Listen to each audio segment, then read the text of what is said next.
Hello, Alan.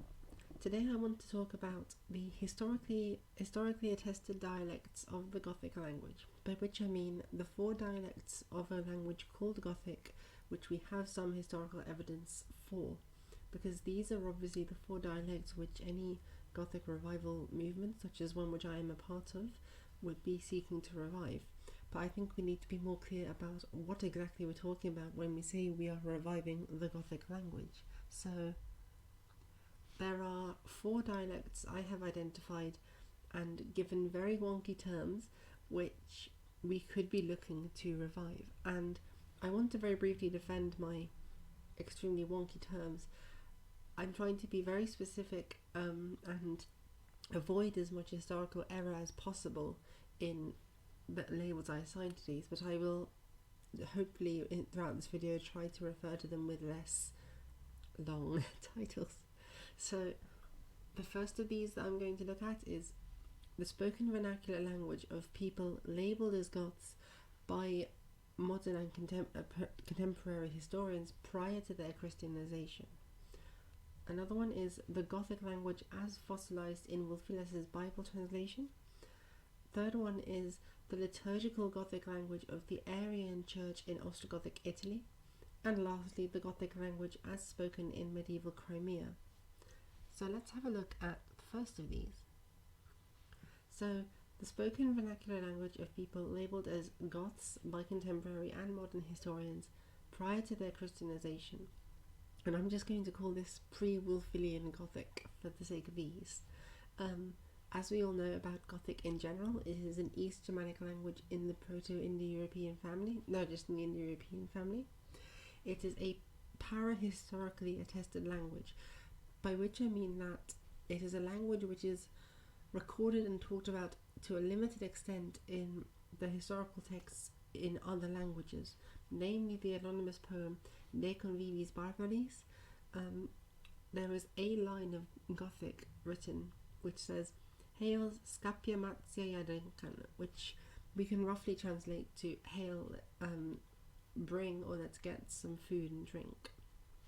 There are also 3 runic inscriptions written in an older variant of the Germanic runic alphabet, because the Goths at the time, in the sort of 5th and 4th centuries when these runic inscriptions were made, were serving in the Roman imperial army. And runology is a very complicated subject, but it seems to be that because of exposure to Greco-Roman writing systems, they were inspired to make one of their own, to record their own the specificities of their own languages, and the Goths were no exception. And we have 3 inscriptions believed to belong to the Gothic language, so we can see them here. Unfortunately, due to the very speculative nature of a lot of these early language studies, we don't often know what some of these mean.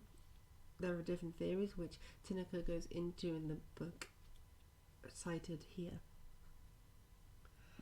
So if one is seeking to revive sort of pre-Wulfilian Gothic, there are some considerations one must bear in mind. So firstly, I think it would be reasonable to say that with such an approach, common Proto-Indo-European lexical and syntactical choices should be preferred, and one should also look to early witnesses of other Germanic languages as a sort of stylistic guide, such as the early poetry in Old English and Old Norse, etc. The Gothic of Wulfila's Bible would obviously still have to be used by people trying to revive pre-Wulfilian Gothic, because there's simply not enough words in the 3 inscriptions in that one line to properly revive an entire language. But Wulfila's Gothic would still be used as a supply for most words, but it wouldn't necessarily be a standard one has to aspire to. And a last point, probably not very important, given that in modern communities we're all going to be using Romanization at least for quite a while, but if one is seeking to revive pre-Wulfilian Gothic, perhaps the runic alphabet should be the preferred choice for writing.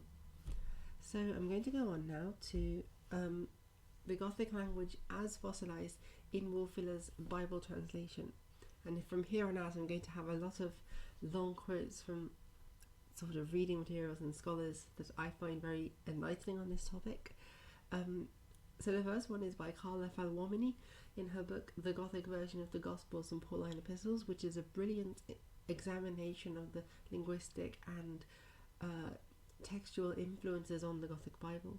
And she says, the Gothic translation of the Bible was devised in the mid-4th century by Wulfila, or Wulfila, circa 311 to 385, bishop of those Goths, Gothi Minores, who, according to the sources, settled first somewhere north of the Danube, northern southern Romania, and after 347-348 in Moesia Inferior, which is modern northern Bulgaria, and thus they were in the territory of the Roman Empire.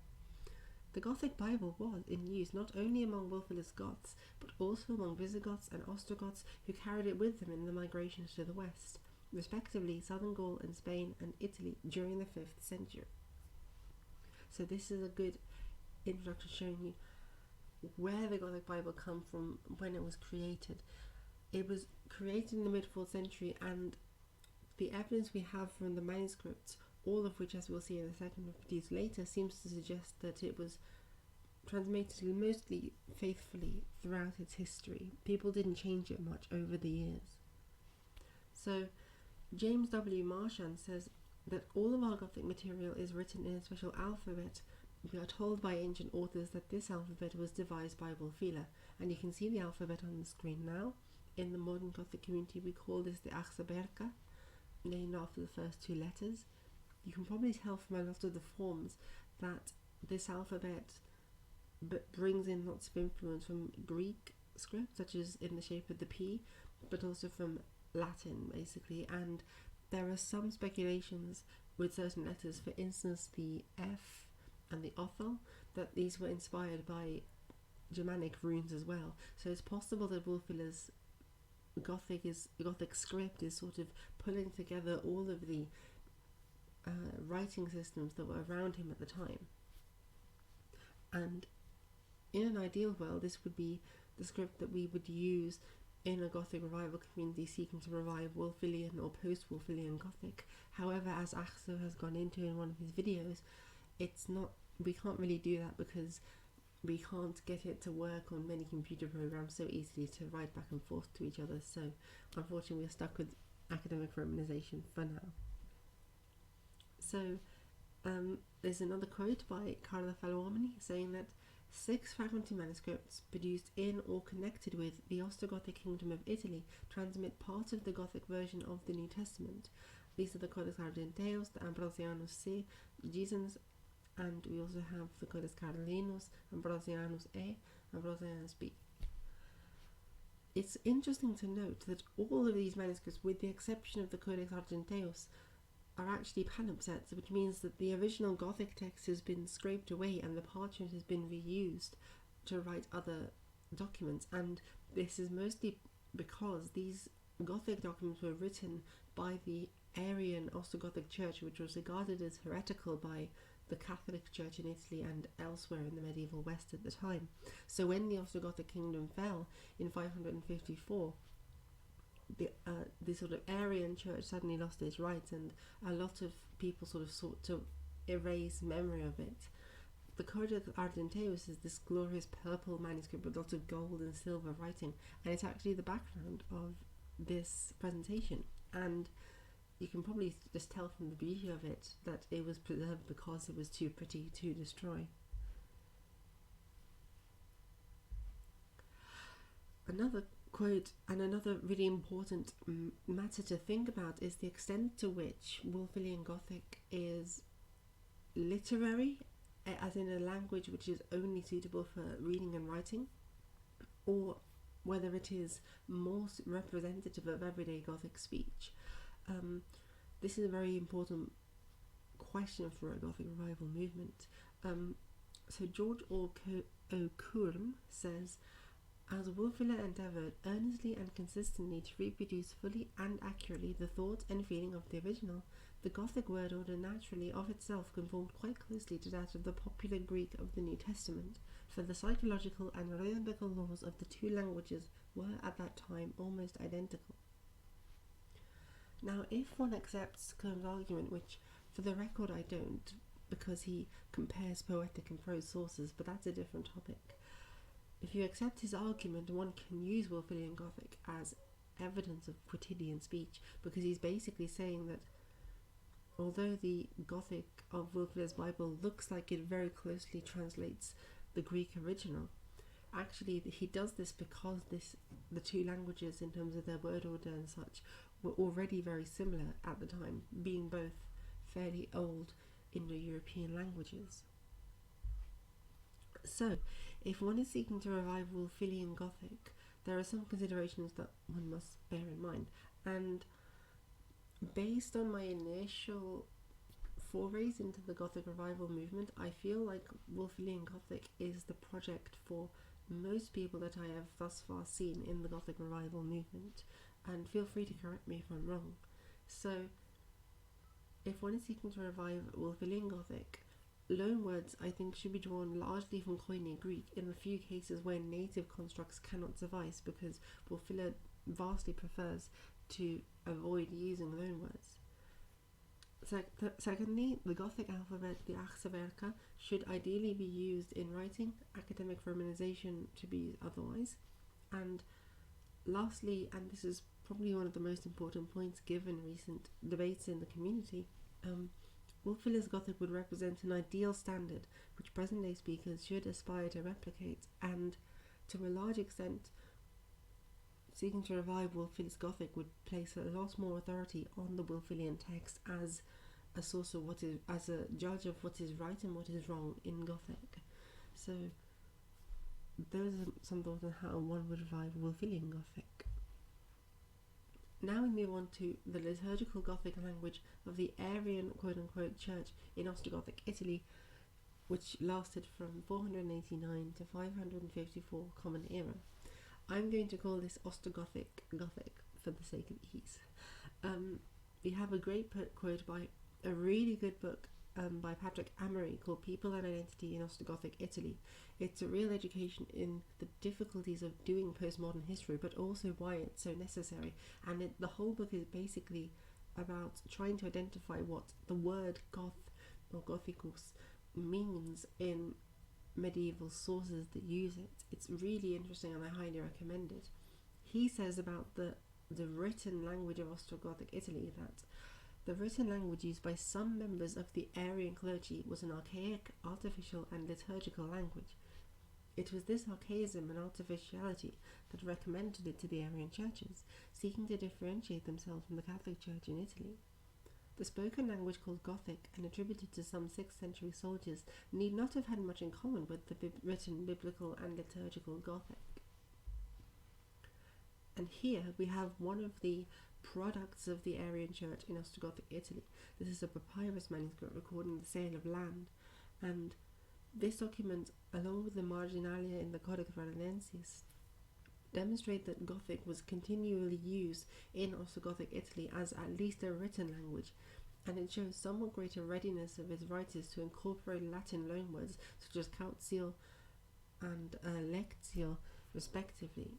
And you can see an image of the Naples deed which records these transactions, and in the case of lectio in particular, but also something like cautio, these words seem to be relatively recent adoptions into Gothic, where for technical and literary terms which Gothic at the time may not have had a word for. And I think this is done because the well, first of all, because it was a dead language at the time in terms of not being spoken, biblical Gothic, but also because they were surrounded by Latin in a context where Latin would be the dominant language, and so code switching to it would be quite natural. Patrick Amory says concerning this document that we have just seen, the Gothic subscriptions to Pietal 34 look like a formula copied out of a book. As the use of sermons in Latin and the archaisms of the Gothic Bible imply, it may simply be that what they were writing was a dead, learned language, an alphabet and vocabulary that had to be learned out of books. And as someone looking to revive this language, I find that quite comforting, because it sort of means that we're in the same position as the people who were writing the manuscripts that we're studying in the Gothic Revival community, because it wasn't their first language either. So I find that quite endearing. And here Padre Amory is talking about the different languages in Ostrogothic Italy. And he says, the survey of named persons from Ostrogothic Italy shows an enormous number of certain Latin speakers, a group including every attested Gothic speaker. Granted, they are attested in Latin sources, but the complete absence of reference to interpreters and the very small number of references to a Gothic language shows that communication was not a problem. We can assume that all inhabitants of Italy spoke Latin or a dialect of it, including the south, where Greek continued to be spoken. Bilingualism perhaps existed in the Gothic army and in the Byzantine army, drawn from regions all over the east. So what he's saying there is that essentially there was the one other place where the Gothic language would have been spoken would have been in the military camps, but this language certainly was not predominant, and the army, especially if it had to incorporate foreign soldiers, might have had to use Greek or Latin as well as a sort of working language.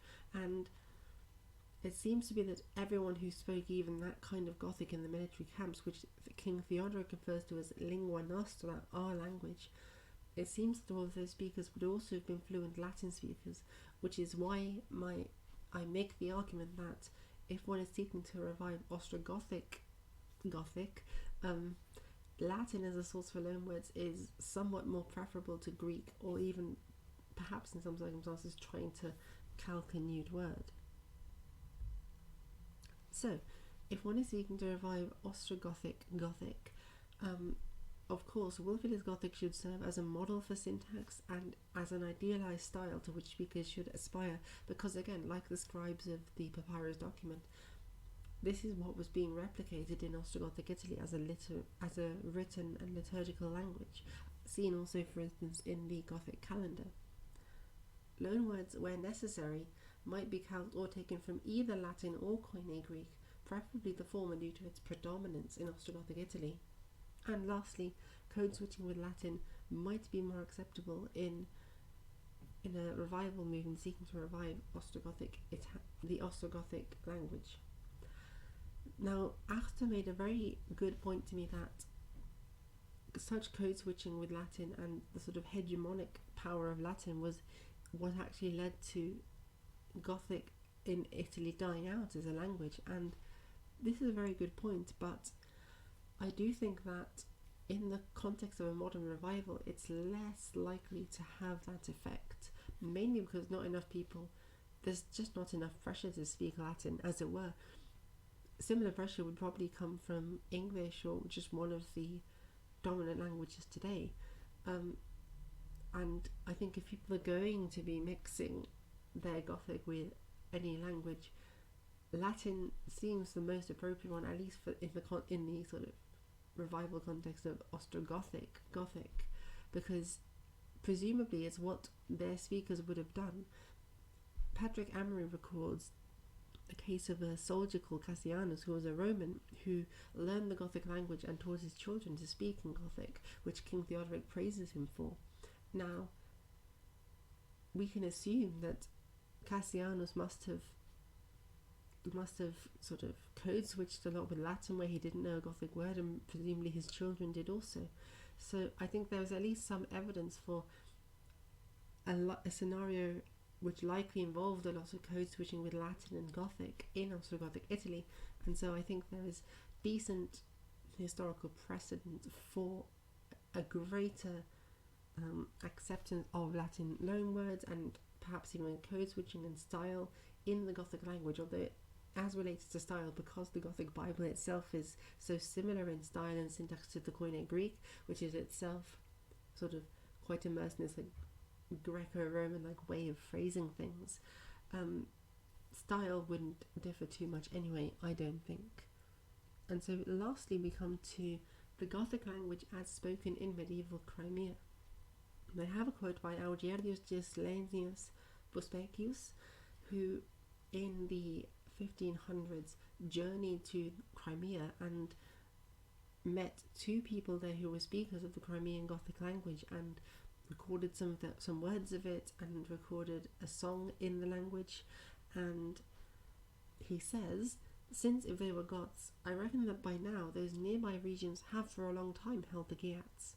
Nor would it be wrong for one to imagine that the greater part of that interval which is between the island of Gothia and Procopia, as they call it today, has been settled by the Goths for some time.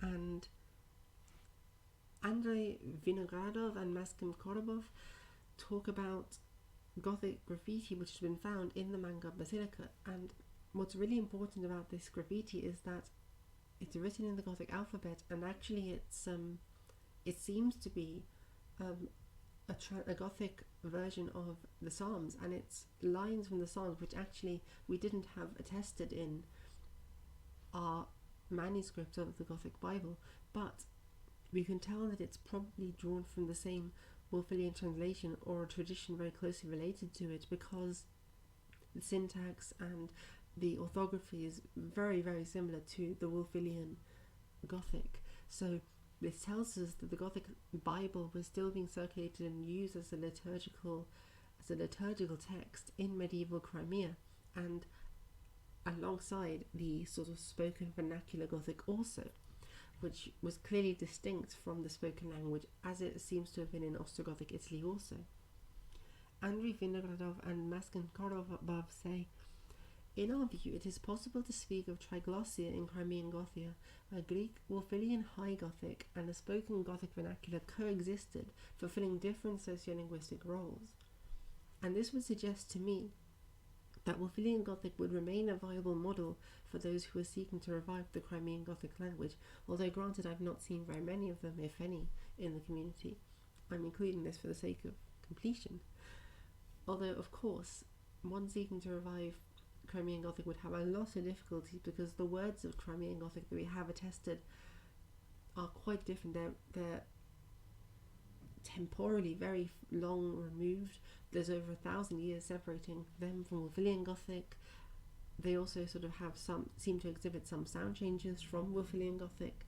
So one would have to work really hard on identifying these sound changes and applying them to Wulfilian Gothic words to sort of retro-make the Gothic Crimean language, but it could be done, I think, if one was so inclined. So, if one is seeking to revive the Crimean dialect of Gothic, of course, as I said, Wulfilian vocabulary must be substantially modified to reflect the phonological changes seen in Busbequius' letter. And more recent Germanic languages might be used as models for style and syntax, especially given how long-lasting Crimean Gothic was. This isn't a guarantee that it would evolve to sort of reflect the style of the other vernacular Germanic languages of medieval Europe, but it is possible that it did so, and it's, I think, not beyond reproach to look to these languages as sources. So, now we come to considering why I'm talking about the dialects of Gothic in the context of a language revival. And the reason I bring this up is that, as we have looked at the end of each of these 4 sections, the goals and the ideal methodologies involved in reviving these different dialects of Gothic vary. And I think most people are interested in reviving one of these dialects, and in the context of an online Gothic revival community like the Discord, everyone assumes that we're all talking about the same Gothic. We're sort of Guter, so we're not being more specific about what precisely we're interested in.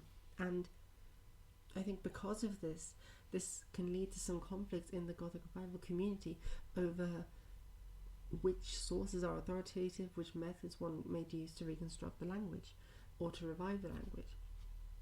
Wulfilian Gothic seems to lie at the core of all of these dialects, because it's simply, regardless of whether people like it because it's a biblical source or not, it is the largest source of the Gothic language that we have available. So all people are going to have to use the Wulfilian Bible to make arguments for their cases in matters of debates over standardization, and also they're going to have to use it for their vocabulary.